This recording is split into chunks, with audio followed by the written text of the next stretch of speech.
¿Qué tal? ¿Cómo están? Sean bienvenidas y bienvenidos a Mentes Creativas para platicar con un escritor, narrador, promotor cultural muy importante en la Ciudad de México, don Emiliano Pérez Cruz.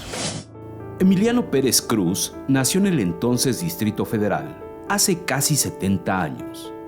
Estudió periodismo y comunicación colectiva en la Facultad de Ciencias Políticas de la UNAM.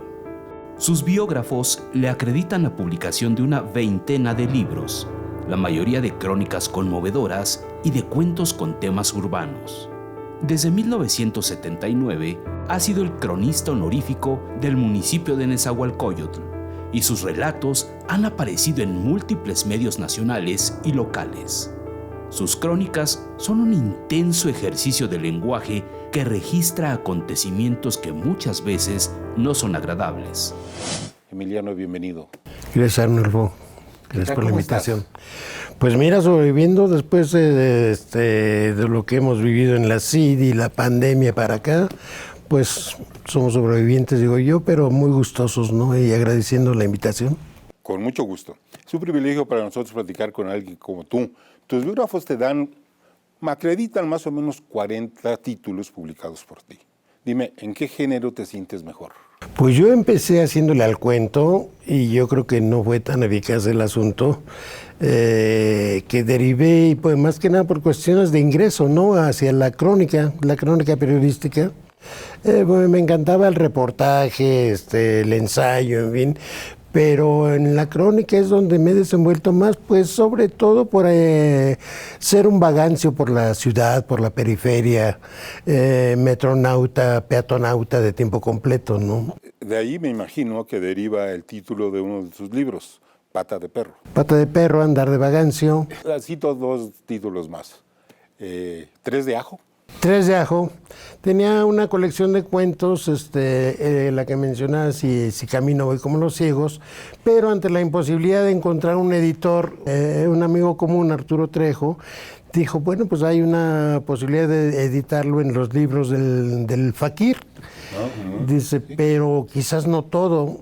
Dije, bueno, pues ¿cuántos? Dice, pues hagamos una plaqueta, ¿no? 32 paginitas, y digo, lo mío me da como para 120. Dije, bueno, pues tres dejo, aunque sea que entre los asistentes a las pulquerías, cuando no traen la lana suficiente, dice, pues no tenemos para un curado de piña, lo que se te antoje, pero sí, aunque sea, hay tres de jodido, ¿no? Cuando menos blanco, ¿no? Entonces dije, bueno, pues de perdida, vamos a publicar tres. De tus 20 libros, los títulos son muy sugerentes. ¿Tú los inventas, tú los propones o tu editor hace algo? No, comúnmente yo los bautizo. Sí. Pata de Perros, y Camino voy como los ciegos, Noticias de los Chavos Banda, entre otros. Y bueno, pues, no tan creativos, pero cuando menos procurando que llamen la atención. Tú fuiste mi editor, mi jefe de redacción en su otro yo. Ahí anduvimos. Hace casi 40 años. Uh-huh. Sí, en alguna ocasión con el hijo del director, que era el periodista Vicente Ortega Colunga, coincidimos en una de aquellas míticas manifestaciones a favor del SME, ¿no? Sindicato Mexicano de Electricistas. Ahí nos presentaron y dice, oye, yo estoy por abandonar la redacción de la revista de mi padre porque nos disgustamos. Dice, y te he leído por ahí, dice, entonces, ¿no quieres ser tú el jefe de redacción? Yo, ¿por qué? Si sus cuates eran otros, ¿no? Entre ellos tú, Arturo Trejo, Pepe Will, en fin, gente que ha hecho trayectoria en el cine, en la tele, en varios lados. Y dice, pues porque ellos son mis amigos y yo necesito a alguien que trabaje. ¿No? Y dije, bueno, creo que necesito un negro. ¿No? Y ingresé como negro a la redacción. Oye, hace 50 años tú estabas recorriendo las aulas de la Facultad de Ciencias Políticas como estudiante de periodismo. Sí. En estos 50 años, ¿qué ha sido mejor para ti? ¿Periodismo o literatura? Pues yo creo que el periodismo fundamentalmente. Uh-huh. De hecho, elegí el periodismo porque sí me agradaba, tenía cuentos, pero no sentía que hubiese, creo yo que como hasta la fecha, lectores suficientes para quienes producimos literatura, ¿no? En cambio, con el periodismo, bueno, pues así había esa posibilidad, inclusive, pues en esos tiempos que hablábamos de compromiso social, de denuncia social, etcétera, soy descendiente de los primeros pobladores de lo que después, lo que actualmente se llama Ciudad Nezahualcóyotl, que fueron las colonias del ex-Vaso de Texcoco. Y bueno, pues ahí crecimos y me agradaba mucho pues platicar con la gente, escuchar. Decía que antes que escritor me defino como una gran oreja, ¿no? Ha sido el narrador de lugares importantes como el municipio de Nezahualcóyotl, ¿no? ¿Qué ha sido para ti eso? Pues sobre todo esta posibilidad, decía yo, de contar historias de gente que difícilmente se le brinda la posibilidad del micrófono, de la cámara, del acceso a medios de comunicación, ¿no? Entonces, pues te digo, platicando con la gente descubres que hay enormes historias, sobre todo lo que decíamos era esta generación fundacional, gente que empezó a llegar a Ciudad Neza por los 30s, 40s, cuando aquello era un inmenso salitral. Entonces, platicar con ellos, pues significaba hablar de marginación, de desigualdad social, pero sobre todo de gente de carne y hueso que tenía muchísimo que contar, sobre todo porque se vinieron del rancho a la ciudad, de la ciudad a la periferia, y la periferia además los expulsaba todavía más. La periferia era Tepito, por ejemplo, ¿no? Pero irse al kilómetro 14 de la salida a la carretera a Puebla era irse al desierto, a la nada, ¿no? Es cierto que escuchar es importante. Lo que a mí me interesa mucho en este caso es cómo lo viertes a la página, cómo lo escribes. Leerte es transportarse a los llanos de Nezahualcóyotl, por ejemplo.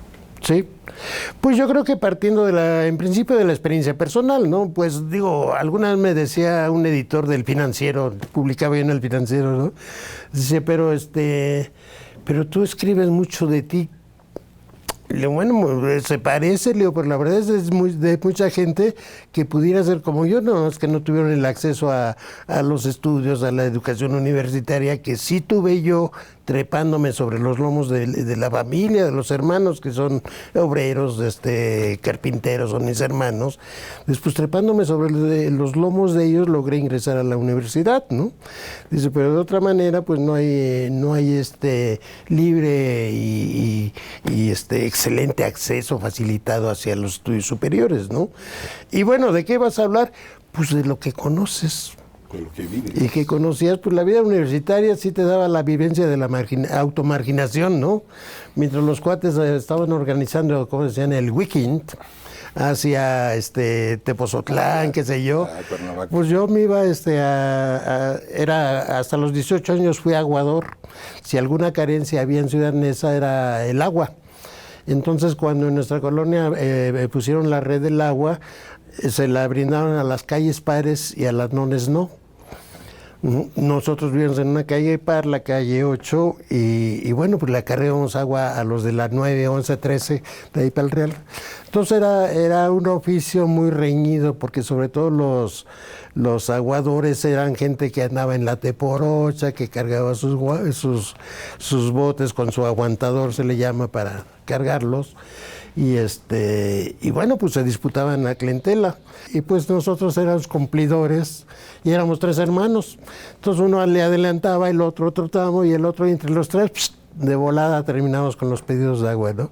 Hasta los 18, ya cuando ingresé a la universidad, pues me despedí de mi clientela, ya no podía ser aguador. Pues porque entraba a las 7 de la mañana hasta CEU, ¿no? Y regresaba, luego se me ocurrió que alguien me elogió de que, oye, este reportaje, hazle un cuento, me dijo un escritor, Gustavo Sainz, ¿no? Que se convirtió en mi mentor, en mi papá adoptivo, decíamos, ¿no? Claro, dije, bueno, pues, ¿y cómo se hace un cuento? Pues me fui a Filosofía y Letras y daban clase Tito Monterroso, cuentista, y Sergio Fernández, novelista y ensayista, o sea, muy metido en la obra de Sor Juana. Entonces cuando me inscribí, y pues les llevaba mi entrevistita con el Tomate, el vago del barrio, ¿no? Entonces, pues impactaba, porque digo, de lo que se veía en Filosofía y Letras, a que les llegues con la entrevista como material literario del vago del barrio, drogo, atizador de corazón. Entonces, pues, oye, esto está muy impactante, me recuerdas a Ciorana, no sé qué tantos nombres mencionan. Dije, chale, preséntenmelos, no, porque no sé ni quiénes son. Si bien me iba a tener las 10, 20 libros leídos de buena literatura, digamos, ¿no? Todo lo demás, pues, era la alarma, la alerta, la nota roja que a uno le jalaba y le impactaba por las historias. Como dice Monsiváis, uno leía esos periódicos esperando no encontrarse ahí, ¿no? No salir ahí. Como personaje. Oye, ¿valió la pena entonces como escritor estudiar periodismo? Sí, bastante. ¿Sí? Sí. Antes que la literatura, la cuestión del periodismo me permitía esto que te decía, escríbeme algo de ti. Nada, ¿no? Entonces te levantas, vives, te bañas, te vas a la chamba, regresas y tan. Y en cambio platicabas con la gente, con los cuates, con los vecinos que eran, decía, artesanos, obreros, en fin, y tenían o tienen infinidad de historias que contar, sobre todo, como dice un escritor búlgaro, Elias Canetti, ¿no? Pues ahí están los humillados o vendidos, de los que están las grandes historias de vida. Oye, Emiliano, platícame de esta edición especial de Molino de Letras, se ve muy interesante.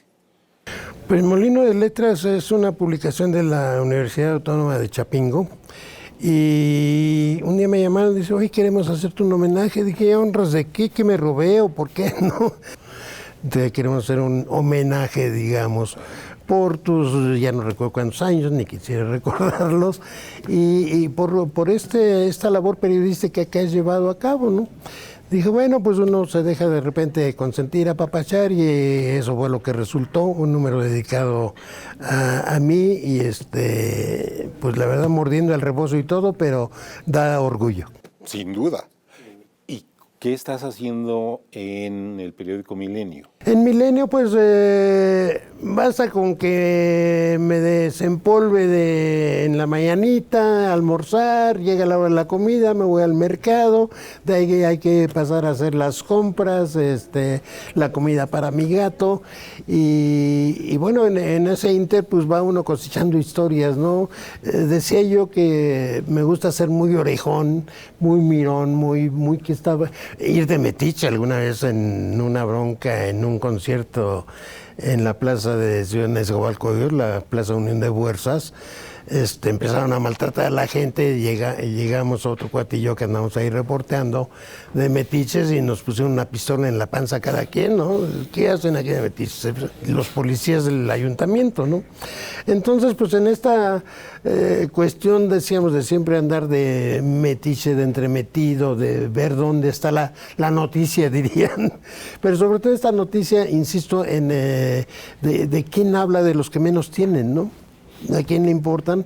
Pues bueno, la verdad es que ahí seguimos viviendo, es un barrio, una ciudad, se convirtió Nezahualpolvo, Nezahualodo, Nezahualpillos, eran los nombres que se le daban, y dije, bueno, si se trata de poner sobrenombres, mejor pongámosle Nezayork, la ciudad del rock, ¿no?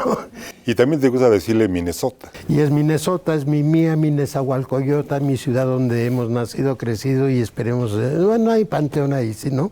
Ahí quedaríamos también. Don Emiliano, te agradezco mucho tu presencia. Mentes Creativas es un espacio donde platicamos con la gente que le da al público material para reflexionar, para pensar, para tener un momento de atractivo, diversión. Entonces, los escritores nos ayudan mucho con esto. Te agradezco mucho que vengas y te esperamos esperamos verte pronto en tu siguiente obra, que seguramente será una obra de cuentos. Ahí andamos en eso. Gracias, Arnulfo, por la invitación. Les dije, don Emiliano es un hombre realmente interesante. Les recomiendo sus textos, sobre todo sus crónicas. Son impresionantes. Gracias. Nos vemos en la próxima. Hasta pronto.